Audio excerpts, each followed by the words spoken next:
অষ্টম পুত্ৰ হ'ল ভগৱান কৃষ্ণ। কৃষ্ণ মানে কি বাৰু? আমি ফটোত দেখা কৃষ্ণ নেকি? কৃষ্ণ মানে হ'ল, বেদান্তই কৈছে, ঈশ্বৰ কৃষ্ণ সচ্চিদানন্দ পৰম বিগ্ৰহ। ঈশ্বৰ হ'ল সৎ, চিত আৰু আনন্দময়। সৎ মানে হ'ল সত্য, চিত মানে নিৰ্মল পৰম প্ৰেমৰ প্ৰতীক স্বৰূপ, আনন্দ মানে হ'ল হৃদয়ানন্দ পৰমানন্দ কেৱলানন্দ। এই সৎচিত আৰু আনন্দ ঈশ্বৰক পাবলৈ হ'লে আমাক বলৰাম লাগিব, আধ্যাত্মিক বল লাগিব। বলৰাম, ৰাম মানে হ'ল ৰমন আৰু কৃষ্ণ মানে আনন্দ। সেইকাৰণে শ্ৰীমন্ত শংকৰ গুৰুজনাই ৰামক ল'লে আৰু চৈতন্য মহাপ্ৰভুৱে ৰাধাক ল'লে। ৰাধা মানে ৰস আৰু কৃষ্ণ মানে আনন্দ। য'ত ৰস আছে তাতেই আনন্দ আছে, য'ত ৰাম আছে তাতেই কৃষ্ণ আছে।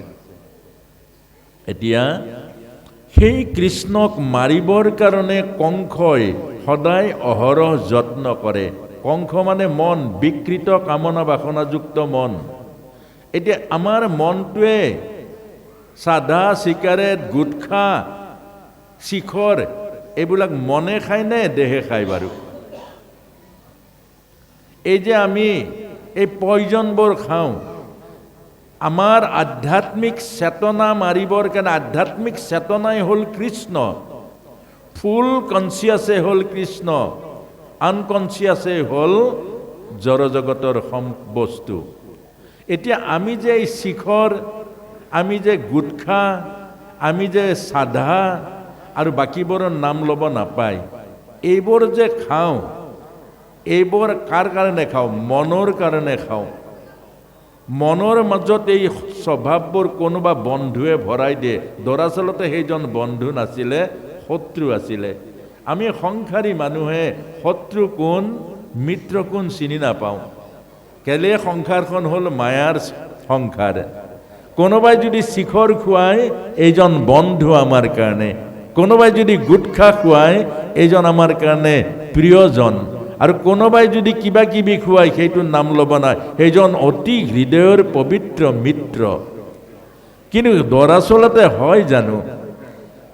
নহয়, এইজন হ'ল শত্ৰু, কিন্তু আমি চিনি নাপাওঁ। এতিয়া এইবোৰ খালে আমাৰ কি হয়? এইবোৰ খালে আমাৰ চেতনাৰ কোষবোৰ মৰি মৰি মৰি মৰি যায়। চেতনাৰ কোষ মানে কি? আপোনালোকক আকৌ কৈছোঁ, এই যে ভাগৱতলৈ আহিছে, ভাগৱত নাই শুনা, মোবাইল টিপি আছে, পাপ লাগিব নাই আপোনালোকক সুধিছোঁ। ভাগৱতলৈ আহি ঈশ্বৰৰ ওচৰলৈ আহি ঈশ্বৰৰ কথা নুশুনি যদি মোবাইল টিপি থাকে, পাপ হ'ব না হ'ব? আপোনা হবে কওক। আৰু চেতনা মৰাজনে ক'ব নোৱাৰে, আকৌ কৈছোঁ, চেতনা মৰাজনে এইটো পাপ আৰু পুণ্যটো ধৰিব নোৱাৰে। এই ভাগৱতলৈ আহিছে, ভাগৱত নুশুনে, আপোনাৰ হবে চাব বিভিন্ন জাগাত ঘূৰি ফুৰিছে। আচ্ছা, ঘূৰি ফুৰি কি পাইছে? ভাগৱত শুনিলে কি নাপাব? এবাৰ ভাবক। আহিছে ভাগৱতলৈ, বহুতে নামলৈ যায়, নাম নাগায়। নামলৈ যায়, নাম নাগায়, বাহিৰৰ বেঞ্চত বহি নানা ধৰণৰ অদৰকাৰী কথা পাতি থাকিব, আস্তেকে প্ৰসাদটো খাব আৰু ঘৰলৈ গুচি যাব। পাপ হ'ব নে নহ'ব? আপোনাক সবে কওক। আপোনাক সবে গোটেই বিচাৰক দিলোঁ, আপুনি ধৰ্মৰ বিচাৰক, আপোনাকে সুপ্ৰিম পাৱাৰ দিলোঁ, আপুনি বিচাৰক। এইজন পাপ হ'ব নে নহ'ব? আপুনি কওক। যিজন নামলৈ মাতিছে, নামলৈ আহিছে, নাম নাগায়, বাহিৰত অদৰকাৰী কথাবোৰ কৈ আছে, আকৌ প্ৰসাদ যেতিয়া হ'ল, ভকতে প্ৰসাদ খোৱাই নাই, ভকতক প্ৰসাদ দিছে, বাহিৰত প্ৰসাদ খালে আৰু গৈ ঘৰ পালে। এইজন হ'ল মৰা মানুহ। এইজন মৰা মানুহ মানে আনকনচিয়াছ মানুহ। তেওঁ পাপ পুণ্যটো ধৰিব নোৱাৰে, ইমানটো চিন্তা কৰিব নোৱাৰে, ইমানটো তেওঁৰ বিচাৰ নাই। যি ভকতে গোলকৰ পৰা নাম নমাই আনিলে, যি ভকতে নামক চৈতন্য কৰিলে, যি ভকতে নামৰ মাজেৰে প্ৰসাদক দিব্যতা গুণ প্ৰদান কৰিলে, সেই প্ৰসাদ নামৰ ভকত কেইজনে খোৱা নাই, আৰু আপুনি বাহিৰৰ বেঞ্চত বহি প্ৰসাদ খাই গৈ ঘৰ পালে, নাম নাগালে। নাম নোগোৱাকৈ প্ৰসাদ খোৱা, কাম নকৰাকৈ ঠিকাদাৰৰ বিল লোৱা, এই দুইটাই অপৰাধী। এইকাৰণে আমাৰ এই যুৱ প্ৰজন্মক আপোনালোকৰ চৰণত ধৰি মিনতি কৰিছোঁ, এই সংস্কৃতিত লাগিলে ভাগৱত নাপাতিব, আৰু এইখন আসনত মাৰিব নোৱাৰে, ধমকিও দিব নোৱাৰে। বাহিৰত গ'লে যদি ভুল কৈছোঁ আপোনালোকে ধমকিও দিব, আৰু আমাক মৰাৰ অধিকাৰো আপোনালোকৰ আছে।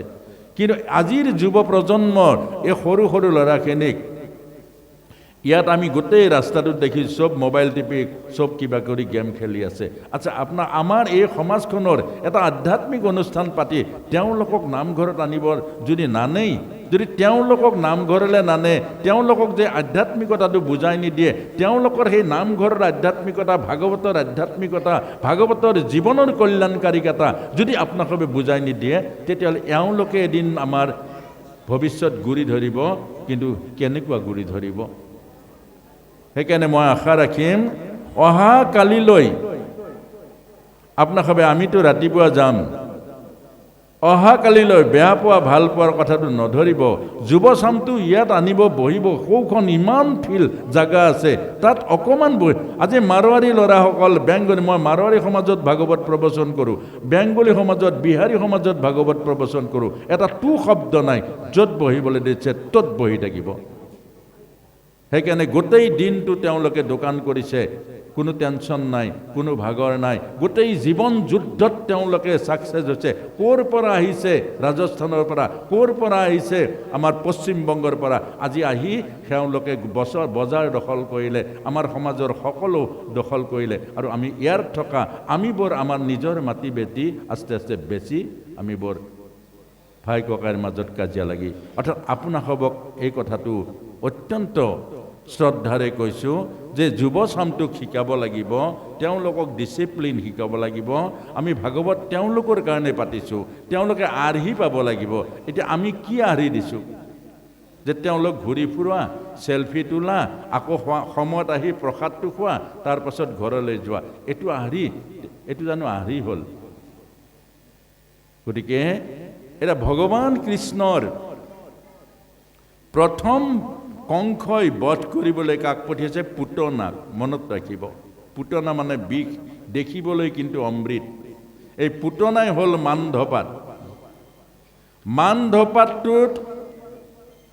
মানধপাতটোৱে আমাৰ আধ্যাত্মিক চেলবোৰ মাৰি পেলায়। নিকোটিন আছে, মানধপাতত নিকোটিন আছে, আৰু মানধপাত আমি যিমান খাম আমাৰ আধ্যাত্মিক সূক্ষ্ম সূক্ষ্ম অনুভূতিৰ চেলবোৰ মাৰি পেলাব। এইটো হ'ল মানধপাতটো। দ্বিতীয়তে হ'ল চিগাৰেট, দ্বিতীয়তে হ'ল শিখৰ, তৃতীয়তে হ'ল গুটখা। এই গোটেইবোৰতে এইবোৰে হ'ল পুতনা। খাওঁতে ধুনীয়া লাগে, কিন্তু ভিতৰৰ চেলবোৰ আপোনাৰ মোৰ মাৰি পেলায়। এতিয়া ইয়াৰ প্ৰমাণটো কি?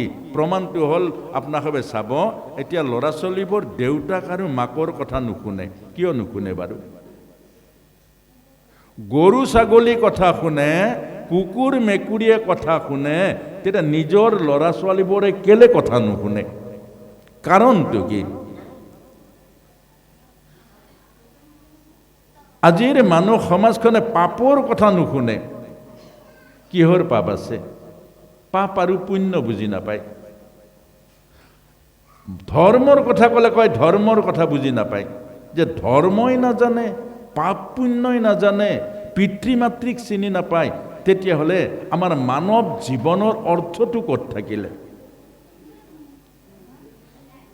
এই কথাটোকে আমাক বুজাইছে। পুতনা মানে হ'ল দেখাত এজনী দীপলিপ সুন্দৰী, কিন্তু ভিতৰত বিষ আছে। গতিকে আমাৰ সংসাৰৰ চিগাৰেটৰ পেকেটটোত লিখা আছে, cigarette smoking is injurious for health. আকৌ শিক্ষিতসকলে পেকেটত দেখা পায়, নিজে পঢ়েও, তাৰ পাছত চিগাৰেট খায়। ইয়াতকৈ দুৰ্ভাগ্য আছে জানো? আমি জানো কোনটো পাপ হয়, কি কৰিলে পাপ হয়, আমি জনাৰ পাছতো সেই পাপটো কৰোঁ। মিছা কথা যে পাপ, আমি মিছা কথা জানি কৰোঁ। এই কথাটোকে আমাৰ ধৃতৰাষ্ট্ৰক কৈছিলে সঞ্জয়ে যে হে মহাৰাজ, যি জানে নজনাৰ ভাও ধৰে, যি বুজে নুবুজাৰ ভাও ধৰে, যি দেখে নেদেখাৰ ভাও ধৰে, সেইজনক স্বয়ং ভগৱানেও বচাব নোৱাৰে। এই কথাটোকে আমাক বুজাইছে। পুতনা মানে হ'ল দেখাত দীপলি সুন্দৰী, ভিতৰত বিষ।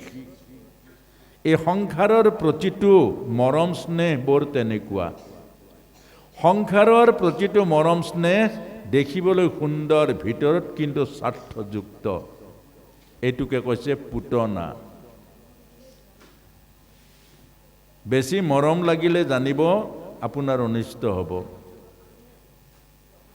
কোনোবাই যদি বেছি মৰম কৰে আপুনি জানিব অনিষ্ট হ'ব। কোনোবাই যদি উপজাচি বেছি সহায় কৰে মনত ৰাখিব দ মাটিটো লক্ষ্য কৰিহে বেছি সহায় কৰিছে। এগৰাকী গাভৰুক যদি এজন ডেকাই অত্যাধিক মৰম কৰে মনত ৰাখিব তেওঁৰ অত্যন্ত গভীৰ স্বাৰ্থ আছে। এইটোৰ নামে হ'ল পুতনা। আৰু সেই পুতনা বধ কৰিছে ভগৱান কৃষ্ণই। তেতিয়াহে আমাৰ আধ্যাত্মিক জীৱনটো সুৰক্ষিত হ'ব। তাৰ পাছতে আহিছে শকত ভঞ্জন। শকত ভঞ্জন মানে কি? গৰু গাড়ীখন গৰু মাৰি লুটি খুৱাই দিছে। যেনে মা যশোদাই ডাঙৰ পাৰ্টি এটা দিছিলে গোৱালীসকলক মাতি নি, আৰু সেই গোৱালীসকলৰ মাতি নি দিয়া পাৰ্টিটোত ভগৱান কৃষ্ণক এখন গৰুৰ গাড়ীৰ তলত শুৱাই থৈছিলে। আৰু তাৰ পাছতে তেওঁৰ ৰিচিপশ্যন চলি আছিলে। আৰু এবাৰ ভগৱান কৃষ্ণই গৌৰ মাৰি গাড়ীখন লুটিয়াই দিলে। অৰ্থাৎ গাড়ী মানে হ'ল আমাৰ জীৱনটো, এই শৰীৰটোৱে হ'ল এখন এখন গাড়ী। সেইকাৰণে দেহৰত মন ঘোৰা ভগৱত গীতাত কৈছে। আমাৰ জীৱনটো, গাড়ী জীৱনটো, এই মৃত্যুমুখী জীৱনক ভগৱান কৃষ্ণ সাধনা কৰিলে অমৃতত্বলৈ ঘূৰাই দিয়ে জীৱন। ৰত্নাকৰক গৌৰ মাৰি বাল্মীকি বনাই দিলে। এইটোৱে হ'ল গৌৰ মাৰা। আপুনি মই যেতিয়া কৃষ্ণ সাধনা কৰিম, আপুনি মই যেতিয়া কৃষ্ণক হৃদয়ত ধাৰণ কৰিম, আজিৰ জীৱনটো, ভোগৰ জীৱনটো ত্যাগৰ জীৱনলৈ ৰূপান্তৰ হৈ যাব। আপোনাৰ খংবোৰ ক'ৰবাত নোহোৱা হৈ যাব, প্ৰেমলৈ ৰূপান্তৰ হৈ যাব। গতিকে এই কথাটোকে আমাক বুজাইছে যে ভগৱানৰ কৃপাই হ'ল শকত ভঞ্জন, ঈশ্বৰৰ ভক্তি। একনাথৰ জীৱনটো চাওক। একনাথ আছিলে সাধাৰণ এজন দোকানী, কিন্তু এতিয়া মহাভাগৱত হৈ গ'ল। আমাৰ সবৰীৰ জীৱনটো চাওক। এজনী চণ্ডালনী আছিলে, এজনী চণ্ডালনী আছিলে যে স্পৰ্শ নকৰা, চাব নোৱাৰা, যে চুব নোৱাৰা, এনেকুৱা চণ্ডালনী। আৰু সেই চণ্ডালনীৰ জীৱন ৰূপান্তৰ কৰিলে মাতংগ মুনি লগ পায়। আৰু সেই মাতংগ মুনিৰ কৃপাতে প্ৰভু ৰাম, সেই প্ৰভু ৰামে জীৱন ৰূপান্তৰ কৰি দিলে, যে মুক্তি দান কৰিলে। হাজাৰ হাজাৰ ঋষিমুনিয়ে নোপোৱা, হাজাৰ হাজাৰ সাধকে নোপোৱা, ব্ৰহ্মচাৰীয়ে নোপোৱা সেই মহান সম্পদ লাভ কৰিলে প্ৰভু ৰামে জীৱন ৰূপান্তৰ কৰি দিলে। আপোনাক মোকো কৈছে যে ঈশ্বৰ সাধনা কৰক, ঈশ্বৰৰ সাধনা কৰক, ঈশ্বৰে আপোনাৰ মোৰ জীৱন ৰূপান্তৰ কৰি দিব। ঈশ্বৰৰ সাধনা কৰক, প্ৰভুৰ পৰম মংগলময় নাম সাধনা কৰক, মৃত্যুমুখী জীৱন অমৃতেৰে ভৰাই তুলিব। প্ৰহ্লাদৰ নিচিনা অমৰত্ব পাব। আৰু অত্যন্ত এই ভাগৱতৰূপী ভগৱানক আগত লৈ গৈছোঁ। ভাগৱত ভাৱনাৰে, এই ভাগৱত ভগৱান ভাৱনাৰে আপুনি অকণমান ভাগৱতৰ জ্ঞান লওক, বা ভাগৱতৰ আপুনি মহাভাগৱতৰ ভক্তি কৰক। আপোনাৰ মৃত্যু নাহে, কেতিয়াও নাহে। এইটো ভগৱানে কৈ পঠিয়াইছে যে মোৰ ভক্তি ই অবিনাশী। কিন্তু আপোনাক হ'ব কৈছোঁ, গংগালৈ গ'লে, তীৰ্থস্থানলৈ গ'লে যদি তীৰ্থস্থানত ভুল কৰে মহাপাপ হ'ব, আৰু ভাগৱতলৈ আহিও যদি ভাগৱতত ভুল কৰে ইয়াতো মহাপাপ হ'ব। আৰু ভগৱতী পাপ মানে কি? আপুনি ক'ব নোৱাৰাকৈ এই ঈশ্বৰৰ কথা বুজি নোপোৱা হ'ব। কোনোবাই ক'লেও কাণত নুশুনিব, আৰু ইয়াত বহি থাকিলেও মনটো নবহিব আপোনাৰ। এইটো জানিব আপোনাৰ পাপ হৈছে। কেলে ভাগৱতত আপোনাৰ মনটো নবহে, জানিব আপোনাৰ মূৰৰ ওপৰত পাপৰ বোজা আছে আৰু অভিমানৰ। আৰু কেলে এইটো ভাগৱতে কৈছে, যেতিয়া দুন্দুকাৰীক ভাগৱত ক'বৰ কাৰণে গোকৰ্ণ বহিছিল, তেতিয়া দুন্দুকাৰী কৈছে যে মই ভাগৱত শুনিব নোৱাৰোঁ, মই ভাগৱত শুনিব নোৱাৰোঁ। কেলে মোৰ পাপ আছে, মই প্ৰেতাত্মা, মই পাপাত্মা, গতিকে মই ভাগৱত শুনিব নোৱাৰোঁ, চব পাৰোঁ, ভাগৱত শুনিব নোৱাৰোঁ। আৰু তেতিয়া 7টা গাঁঠি থকা এটা বাঁহৰ চুঙাত ভৰাই দি 7 দিন ভাগৱত শুনাই দুন্দুকাৰী প্ৰেতাত্মাক মুক্ত কৰিছিল গোকৰ্ণই। এইকাৰণে এতিয়া আমাক ভগৱান কৃষ্ণই কৈছে যে প্ৰথম হ'ল পুতনা বধ, দ্বিতীয় হ'ল শকত ভঞ্জন, তৃতীয় হ'ল চক্ৰবাদ। এইখিনি সময় থকা হ'লে বহুত মধুৰ কাহিনী ব্যাখ্যা আলোচনা কৰিব পাৰিলোহেঁতেন, কিন্তু সময়টো খুব নোহোৱা হৈ থাকিল। মাত্ৰ সংক্ষিপ্ত এটা আপোনাক জনাইছোঁ।